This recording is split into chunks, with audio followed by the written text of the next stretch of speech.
Tonight on The Real Hustle. Thank you very much. Tourists get taken for a ride on our fake bus tour. We really fell for it, hook, line and sinker, yeah. We make a fortune selling bogus props from famous TV programmes. Knickerbocker Glory from Only Fools and Horses caught my eye. And we show you how not to get shortchanged. The ice cream man shortchanged me. This is The Real Hustle.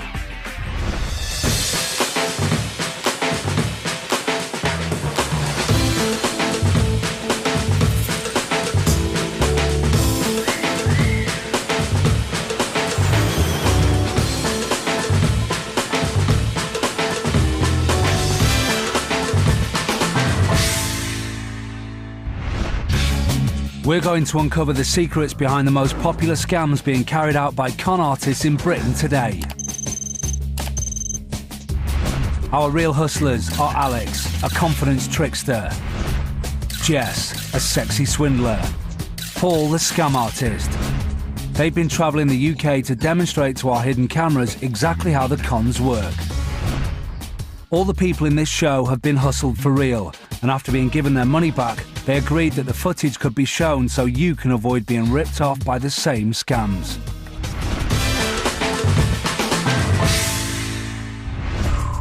The autograph and memorabilia industry is worth millions of pounds every year. Now, in an industry where authenticity is the key, a good hustler can con his way into a fortune, especially if you're paying by cheque. Alex and Paul have taken on a stall in this street market for the day and are setting up to sell props and autographs from old and well-known television programmes. Get your authentic autographs here! In the mock prop scam. Ricky Gervais' boxing gloves from the charity match. Yeah. Remember that fight he had? Like, hardly been used, he hardly got a hit. Think about who's this? What's the boomerang? That's a boomerang. It's used by one of the characters in Neighbours. Oh. Long time ago. This scam works because there is huge interest in all things showbiz. And if the enthusiast believes they're picking up a bit of memorabilia from their favourite show, they'll be as happy as Larry. But they won't be too happy when they find out where Alex, Jess and Paul have got them from. The hustlers have just been to a car boot sale and bought a load of junk items that they'll say have come from a variety of TV shows. Oh, yeah. Fawlty Towers? I know it was a moose, but... Play your cards right. Bruce Forsyth, signed by Bruce Forsyth. Oh, Memoirs of a Geisha. Yeah, that's good. Memoirs of a Geisha. You sign him. To make matters worse, they're going to fake all the autographs themselves.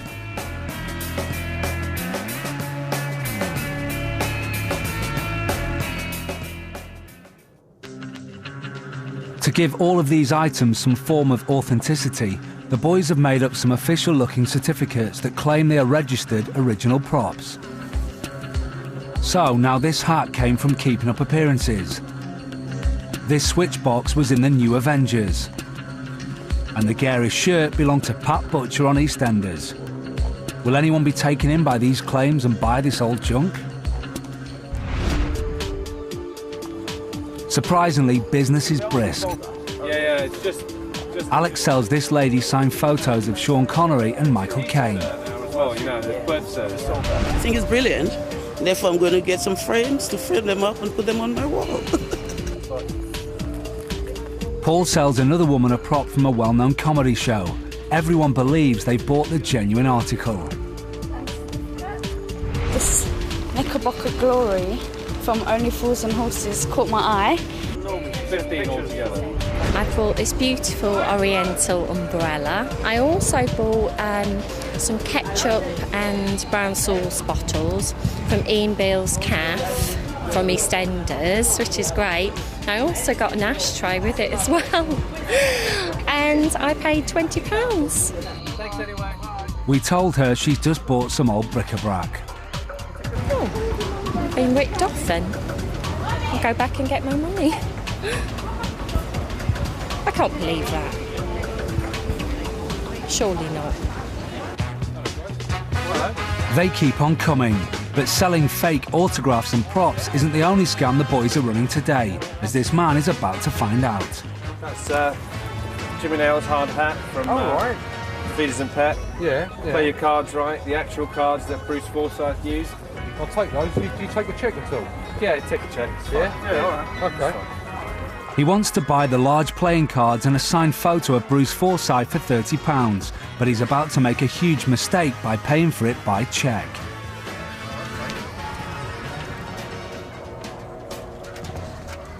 Fantastic. Do you collect a lot of stuff, do you? Yeah, I do actually. Because, you know, we get a lot of stuff in. Sometimes it's, you know, I mean, this is a great thing. This is a thing from the Avengers. Right, and it's actually one of my, I mean, it's a bit expensive. It's a couple £100, but really? Yeah. it's, Jerry. There you go. You got a bag? This is where the con gets expensive for our customer. That's it. Do you know what? Being it Friday, I don't want to go all the way to the bank just for one cheque. Have you got any cash on you at all? Alex persuades him to pay cash instead of by cheque, and because he doesn't want to go to the bank, Alex offers a discount. Oh, there, you got it, 25. Yeah, you got it. Look at that. Cheers, mate. Alex then dutifully tears up the man's cheque. All right. You don't take check. The customer leaves convinced he's got a good bargain, until we caught up with him and asked how he paid. Well, I paid by cheque, and and I also then paid by cash as well. But now he's been made to think about it, he's just figured out what has happened to his cheque. I think the guys might have hung on to it. So how did Alex and Paul end up with both the cheque and the cash? While the man was writing the cheque, Paul took a blank one from his pocket that was already folded up. He then hid the blank cheque in the palm of his hand. When he takes the man's cheque, he folds it up. Now all he has to do is swap the cheques over. There. Let's see that again.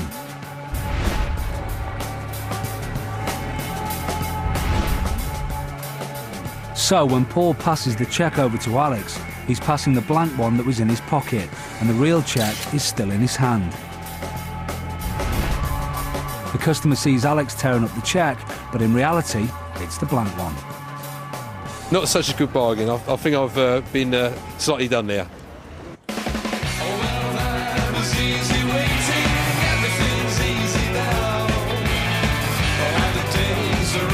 It's the end of the day and the boys have sold all their fake autograph photos, well, except for that authentic moose head last seen on Fawlty Towers.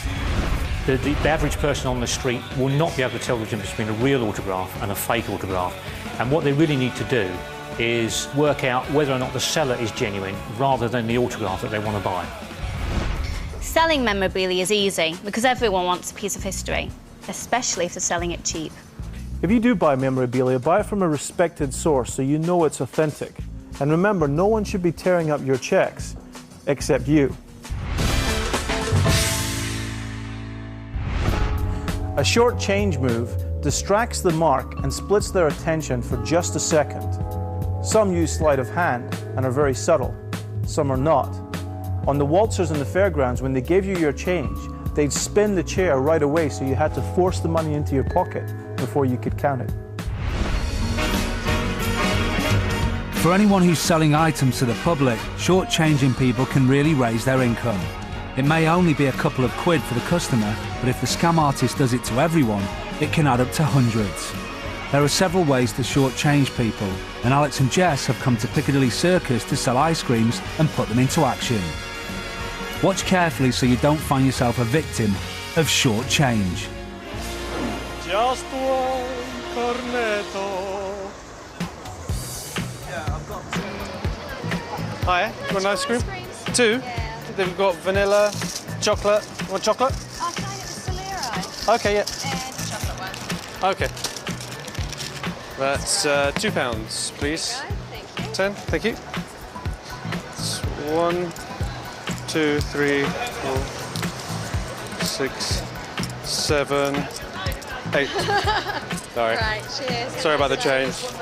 Alex clearly counts out the change in front of the mark, but somehow he's managed to hold on to £3 of it.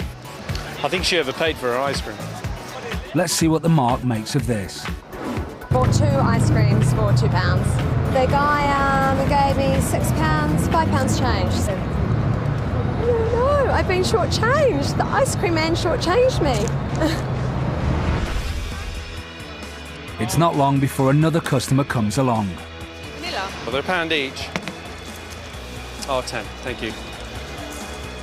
This time Alex uses a different technique. Sorry about the change. It's 1, 2, 3, 4, 5, 6, 7. Sorry about the change. 8. There you go. The mark doesn't suspect a thing and doesn't think to check her change. I've just bought 2 ice creams from an ice cream school and paid £10 cash and got £8 change. This is a change I've just got from the ice cream store. £7.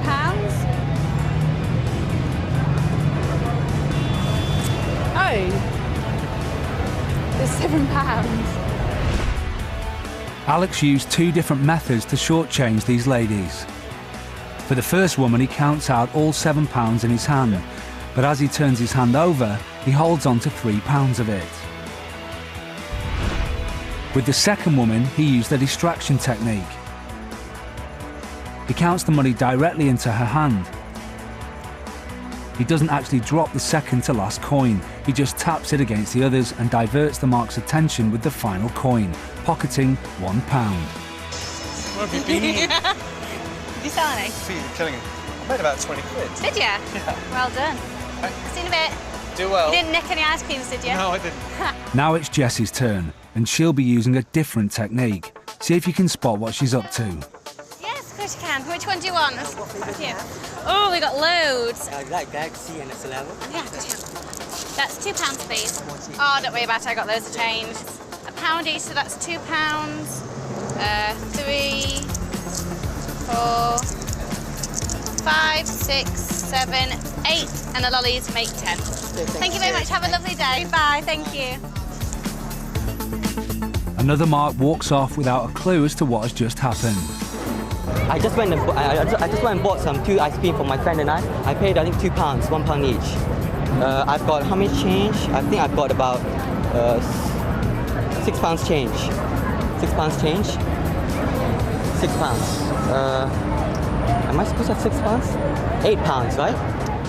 Did you spot how Jess shortchanged this man? Jess's technique is to purely confuse the mark. When she starts counting out his change, she adds in the price of the ice creams at the beginning, so counts up from £2. Instead of going all the way to 10, she stops at 8 and then counts in the ice creams again, giving the mark only £6 change. Have a lovely day. Bye. Thank you. Here it is again. £1 each, so that's £2. 3, 4, 5, 6, 7, 8, and the lollies make 10. Thank you very much. Have a lovely day. Bye. Thank you. Well, obviously, if he shortchanged everybody by £1 a day and he sold 200 ice creams, he'd make £200 extra profit on the money he's making with the ice creams. Well, actually, I feel a bit gullible, but the girl was quite pretty, so better than being scammed by Nandi Pro. Very dirty trick, yeah. I would say definitely count all your change afterwards and not just walk away after you've bought ice creams or anything else for that matter. Right. Ready? Yeah, let's go. So, after a successful day of shortchanging, it's time for our hustlers to make their getaway. I'm not that heavy. Right, pursued by an ice cream van. I've got no brakes, so I can't see it. If you don't want to be shortchanged, there's 2 things you've got to do. First, always concentrate when you're getting your change back. And second, always count your change before you walk away. It's as easy as that. Coming up, Jess dresses to impress and takes tourists for a ride on her fake bus tour. Well, we're just tourists. How should we know? If you like a flutter, but you end up playing against cheats, the only sure thing is that you're going to lose.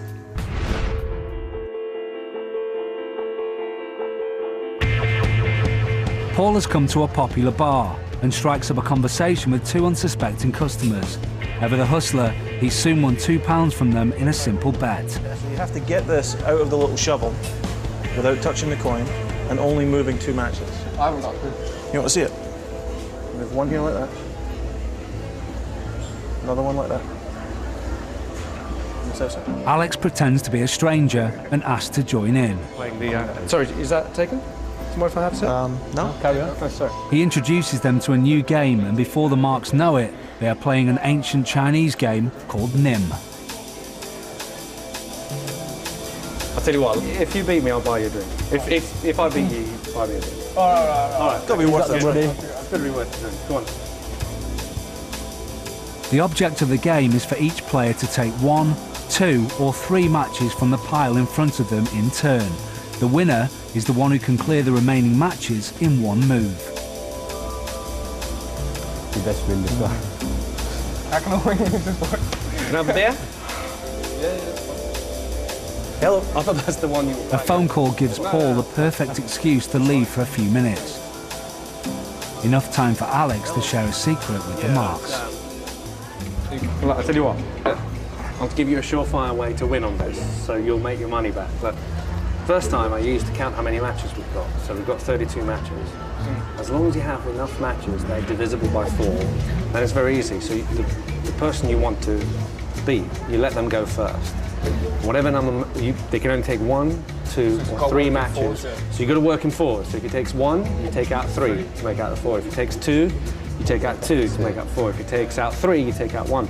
So for example, if we had 12 matches, so let's say you wanted to beat me, you let me go first. If I take out 1, I'll take out 3, correct. If I take out 2, take out 2 as well.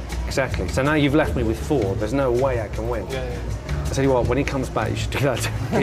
Get you £2 per match.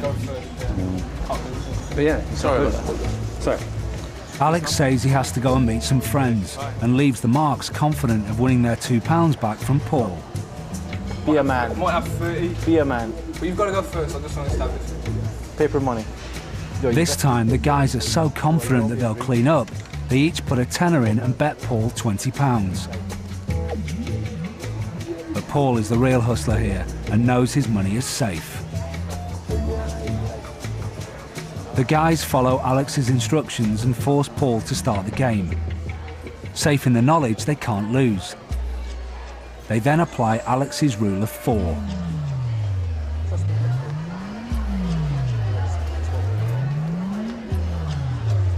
But hang on, something's not right.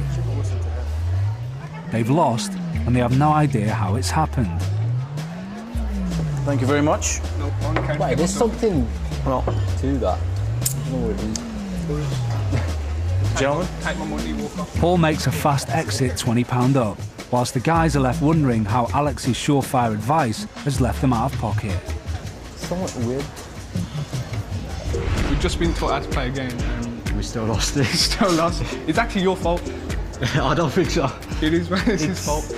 He's blaming the wrong person. Let's go back and see how it was done. Even though the guys were taking enough matches to add up to 4, there was no way the Marks could have won because Paul cheated. Paul uses simple sleight of hand to add 1 new match into the pile, making a total of 33 rather than 32. Remember, this game only works when there's a multiple of 4 to start with. The friends have no idea that Alex was part of the hustle. They did exactly what Alex told them to do, but they never stood a chance against this pair of hustlers. Go for it. I just can't get my head around that. What's just happened now? I think we best go and find those guys and don't have to do it again. Tourism is one of the largest industries in the UK, worth over £74 billion a year. And to a ruthless hustler, that's a constant supply of fresh victims.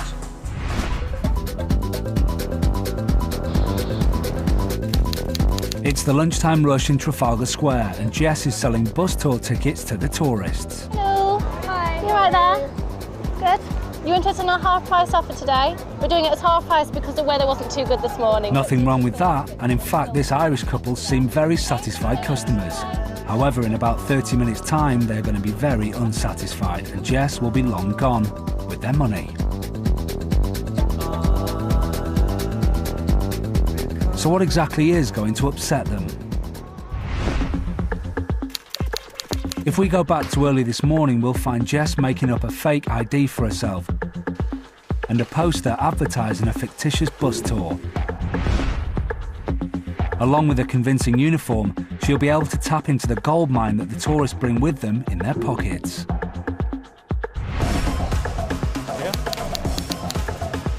It's a sight familiar to tourists in the capital. A tour company rep selling tickets for bus tours in a tourist hotspot. But these tourists won't have a clue that the buses don't exist and that the whole setup is a scam. It's £12 per person. Where do we get on now from here? Back to our Irish couple. Jess tells them the bus stop is on the other side of the square and the next bus is at 1 o'clock. This gives Jess 40 minutes to sell more bogus tickets before people start coming back complaining. Okay, thank you very much. Bye. Hello. Hello. Do you have a student reduction? Yes, we do. We do a concession today. It is Another tourist is interested in Jess's half-price offer. It's guided, yes, it's guided. The microphone's any language that you want. It does most languages. Jess will say anything to make the tourists think this is the perfect deal. You get a free goodie bag as well. It's got a disposable camera in it. You to take pictures. It's got a pen, a pad, a map. Bargain. Thank you. The so-called goodie bag is worth more than the £10 they're about to hand over, and the happy tourists set off in search of their non-existent bus stop. The tourists keep on coming. Bye. All by myself. Oh, thank you very much. There you go. Thank you very much. Get you some change. Like I said, the next bus will be just behind the statue. So that'll be £36 then, please. Time is up. Jess has to cut and run before her previous customers get fed up searching for the bus stop and come looking for an explanation. £36 then, please. It's time to call Alex. Hello. Yeah, it's me. Right, see you in a minute. I'll see you in a bit. Alex arrives to close down the one and only bus tour with a profit of over £200. You done? Yeah. Better get out of here before they start coming looking for buses. I know. They're going to start. This con goes to show just how effective a uniform, an ID tag and a poster in the right place can be. Well, we're just tourists. How should we know? She told us the bus would be over behind the statue here, and we could see all the buses passing by there, you know, different ones. So we just presumed there would be a bus there, you know, when we went over. We've been scammed. We really fell for it, hook, line and sinker, you know. Yeah, just behind that. The mistake these tourists made was to not buy the tickets from a recognised tour operator in an office. Lovely. Are you both concessions? Or? Buying anything off the street can lead to disappointment.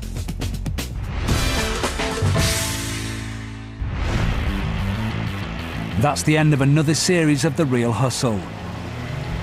In the last 10 episodes, we've been up and down the country on the inside, seeing how the latest scams running in the UK operate. We've discovered how easily available clothing and fake identity cards can fool the public into believing they're dealing with bona fide people. This woman was convinced she had real workmen on her doorstep, but we stripped her house bare. Alex posed as a policeman and switched this shopper's money for counterfeit notes. So he's someone. He's walking around saying that he's so-and-so with his identity. Excuse me, sir. Could I ask you to come over here for just a second? For me, please. We uncovered how fake security guards will empty your pockets as they search you. We also proved that a 40-year-old scam still works by looking the part and standing by a bank's drop box. That netted our hustlers over £5 in cash. We're in so much trouble. So keep your wits about you and don't trust someone just because they've got an ID uniform. We've exposed the dangers of car ownership. Buying a car seems easy enough. Tracy Rutherford, got a search warrant for these premises.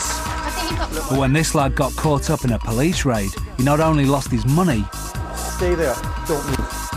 he lost his car as well. I'm shaking. I'm still shaking. I can't believe it. Once you do get a car, the hustlers will be helping themselves to the contents of your boot while you're at a red light. I don't have any change at all. I've got a clean one that's been 15, right. And then parking it could cost you dear. This man thought he was having his car valeted in this car park, but it was stolen the moment he was out of sight. Oh, you need my car. And worse still, he left his sat-nav in the glove compartment. I'm in his car, I've got his keys, I know he's not in. You do the math. And when you come to sell your car, watch out. We uncovered a con that's affecting vendors across the country. Okay, don't panic. Can you open the door for us? The hustlers will hijack your car. Take a friend if you are buying or selling a car, and if you have a sat-nav, always remember to disguise your home address. Be wary on the high street. Con men are at work selling you a load of rubbish, from repackaged potions and lotions to fake TV props. Ricky Gervais's boxing gloves from a charity match. They'll jam you into mock auctions. £15. And rip you off with dancing dolls that don't work. I don't know why I bought it. And while you're out shopping, be cautious. The scammers are after your credit cards and will go to any length to get you to divulge your personal details. Paul stole this woman's bag and then proceeded to help her. All right, look, that's the bank call centre there. Speak to them. Cancel your card. Do you know your... And she ended up giving Alex her PIN number and card details. Thank you.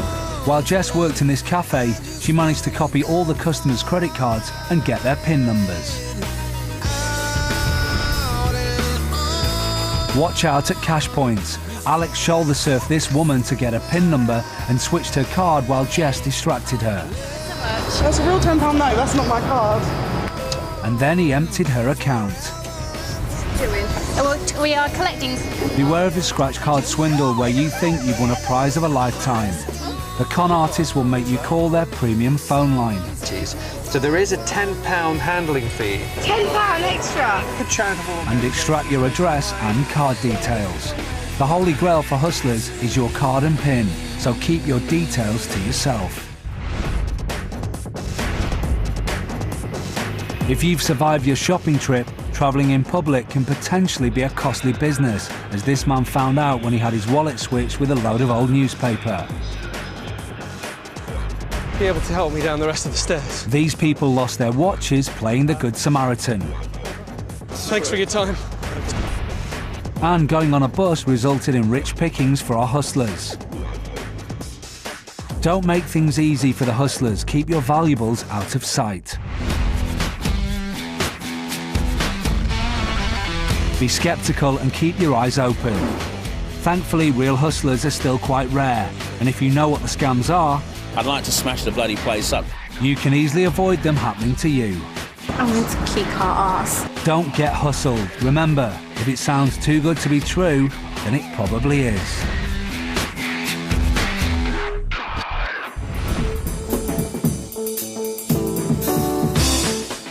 Next up on BBC Three, there's more star-style Barnett busting in Celebrity Scissorhands.